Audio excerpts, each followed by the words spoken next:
নমস্কার বন্ধুরা, রোনাস ওয়ার্ল্ডের আরেকটি ব্লগে আপনাদের স্বাগত। আজকে আমরা যাচ্ছি ব্যান্ডেল চার্চ। চলুন আমাদের সাথে ঘুরে আসবেন ব্যান্ডেল চার্চ। ইচ্ছা আছে যে ওখান থেকে ইমামবাড়া হংসেশ্বরী মন্দিরও যাওয়ার। চলুন দেখা যাক কতটুকু যাওয়া যায় এই গরমের মধ্যে। হাওড়া স্টেশন ঢুকে গেছে। এই যে দেখতেই পাচ্ছেন সামনে বড় ঘড়ি রয়েছে, এখানে ট্রেনের টাইম টেবিলের বোর্ড দিয়ে দিয়েছে আমাদের ট্রেন। আমরা উঠে পড়ছি ব্যান্ডেল লোকালে।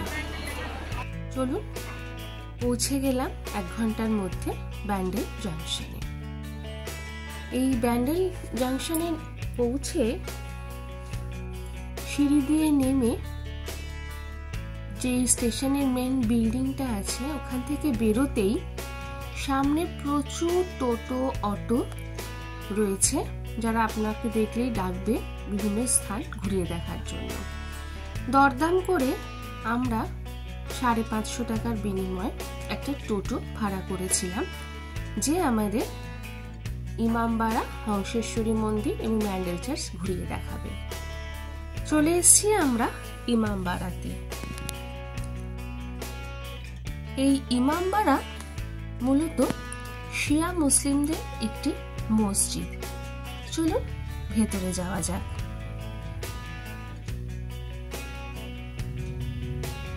এন্ট্রি ফি আর টাইমিংটা দেওয়া রয়েছে। ঢুকে পড়লাম ইমামবাড়ার ভেতর। 1841 সালে মোহাম্মদ মহসিন এই ইমামবাড়ার নির্মাণ কাজ শুরু করেন, যিনি ছিলেন বাংলার অন্যতম দানশীল ব্যক্তি নামে পরিচিত। এই যে এটা ওনার ছবি এবং হুগলি ইমামবাড়া তৈরির ইতিহাস লেখা আছে। এই ইমামবাড়া তৈরি করতে 2,17,413 টাকার খরচ হয়েছিল সেই সময়। বিশাল একটা অঞ্চল নিয়ে এই ইমামবাড়া। এটা হলো ভেতর দিক থেকে ইমামবাড়ার গেট।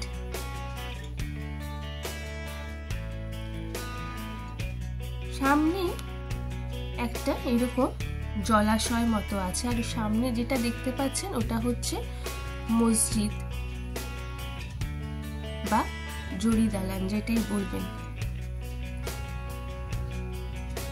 আপাতত জরি দালানকে ডান দিকে রেখে আমরা চলেছি সূর্য ঘড়ি দেখতে।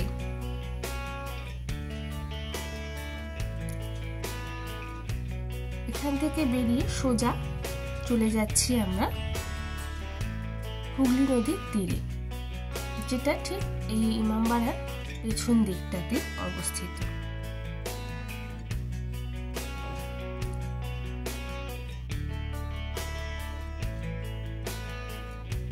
এই যে সূর্য ঘড়ি, চলুন সামনে থেকে দেখা যায়। একটা কংক্রিটের টেবিলের ওপর এই ঘড়িটি স্থাপিত এবং বর্তমান সময়েও এটি কিন্তু সঠিক সময় দিয়ে যাচ্ছে। হুগলি নদীর খুব সুন্দর একটা ভিউ কিন্তু এখান থেকে আপনারা পাবেন। এখানে কিন্তু আপনি চাইলে নৌকাতে ঘুরতেও পারেন।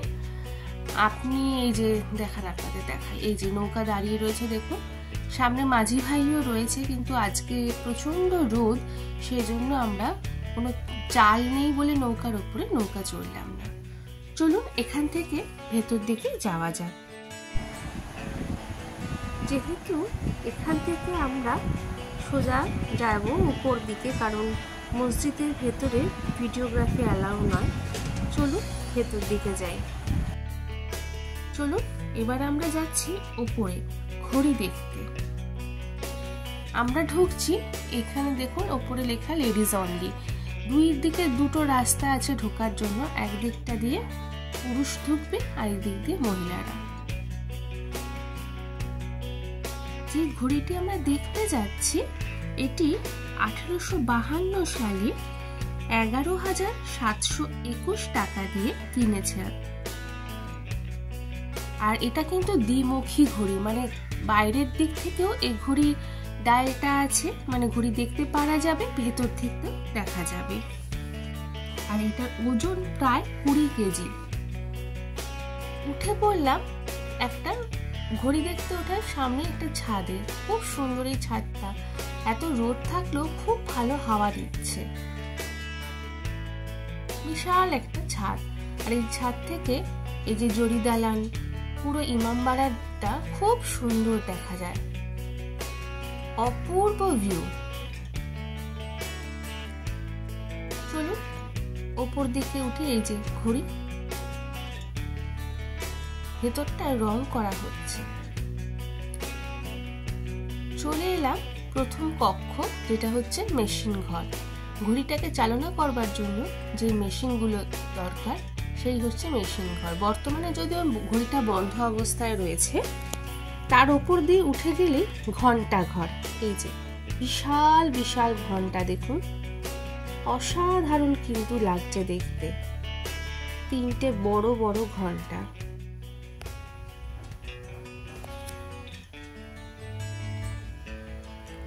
আরেকটু উপরে একদম টপে পৌঁছে গেলে কিন্তু খুব সুন্দর একটা ভিউ আছে চারদিকে। তবে এখানে লাস্টের যে 4টে সিঁড়ি, সেগুলো কিন্তু বড্ড খাড়াই। দাঁড়ান আপনাদের দেখাই।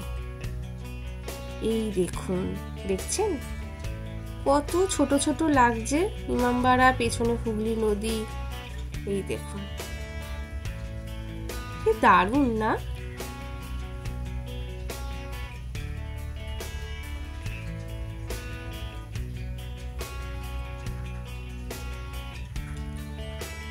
দাঁড়ান আপনাদের নিচটা যদি দেখাতে পারি।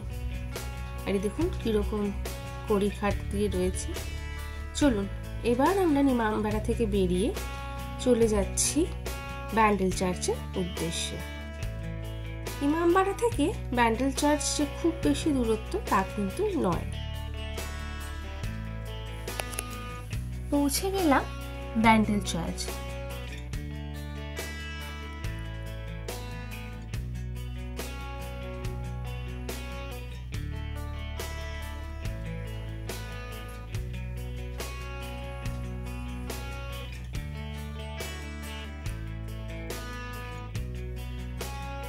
অপূর্ব সুন্দর লাগছে না? দুর্দান্ত লাগছে। ব্যান্ডেল চার্চ, যা বেসিলিকা অফ দ্য হোলি রোজারি নামেও পরিচিত। এই ব্যান্ডেল চার্চ হলো পশ্চিমবঙ্গের প্রাচীনতম খ্রিস্টান চার্চগুলির অন্যতম। ব্যান্ডেল স্টেশন থেকে যদি আপনি ডাইরেক্ট ব্যান্ডেল চার্চ আসতে চান, সেটা 2 কিলোমিটার মতো দূরত্ব হবে। 1607 খ্রিস্টাব্দে এই চার্চ নির্মিত হয়।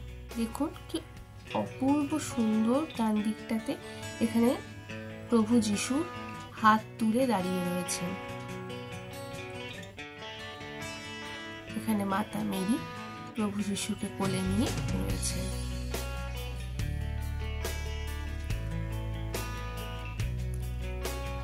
এই যে প্রভু যিশু হাত তুলে মাতা মেরির দিকে রয়েছেন। অপূর্ব সুন্দর এই চার্চ। 1988 খ্রিস্টাব্দে 25শে নভেম্বর ব্যান্ডেল চার্চকে মহামান্য পোপ দ্বিতীয় জন পল বেসিলিকা সম্মানে ভূষিত করেন। প্রতিদিন সকাল 8টা থেকে বিকেল 4:30 পর্যন্ত এই চার্চ খোলা থাকে। কোনো রকম কোনো প্রবেশ মূল্য নেই। তবে প্রতি বছর 25শে ডিসেম্বর ও 1 জানুয়ারি কিন্তু এই চার্চ বন্ধ থাকে। এই যে ব্যান্ডেল চার্চের ইতিহাস লেখা। 1979 খ্রিস্টাব্দে পর্তুগিজরা হুগলি নদীর তীরে মোগল সম্রাট আকবরের অনুমতি সাপেক্ষে একটি বন্দর ও দুর্গ নির্মাণ করেন। এই ব্যান্ডেল শব্দের অর্থ ফার্সি শব্দ হলো বন্দর থেকে। এই গির্জাতে মূলত 3টি বেদি আর একটি ছোট অঙ্গ আছে। এছাড়া বেশ কয়েকটি সমাধি পাথরও রয়েছে। আপনারা দেখতে পাচ্ছেন ডান দিকে একটা ঘর ছিল এবং সেখান থেকে বিভিন্ন সুভিনিয়ার কেনা যায়। আর বর্তমানে এই যে কতগুলো লোক দাঁড়িয়ে আছে দেখছেন, এটা হচ্ছে পবিত্র জলের কাউন্টার। এখান থেকে বাঁ দিক নিয়ে সোজা হেঁটে গেলে চার্চে প্রার্থনা গৃহ পড়বে। এই চার্চটি কিন্তু সম্পূর্ণরূপে মাদার মেরির প্রতি উৎসর্গী। পুরো গ্রানাইট পাথর দিয়ে এবং মার্বেল পাথর দিয়ে এই চার্চটি নির্মিত।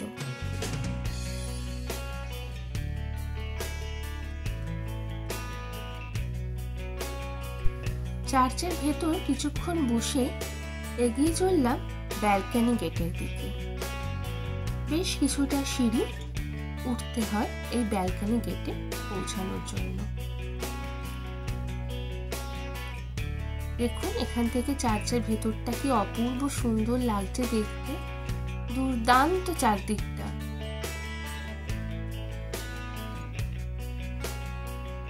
আর কটা সিঁড়ি উঠলে ব্যালকনি গেট।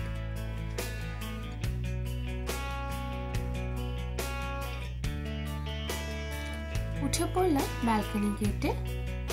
এখানেও মাতা মেরি একটা মূর্তি রয়েছে, কোলে প্রভু যিশু, আর এই যে চার্চের ক্লক।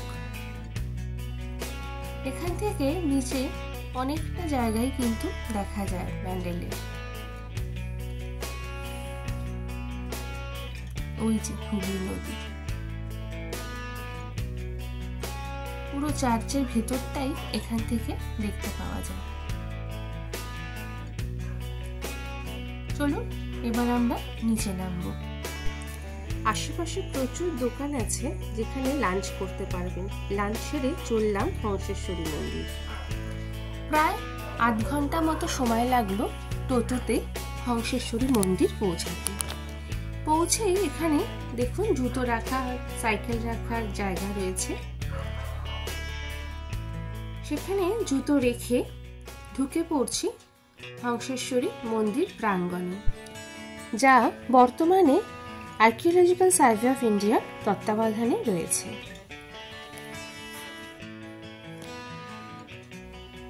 হুগলির বাঁশবেড়িয়ায় এই মন্দির অবস্থিত, যার ভেতরে রয়েছেন মা কালী।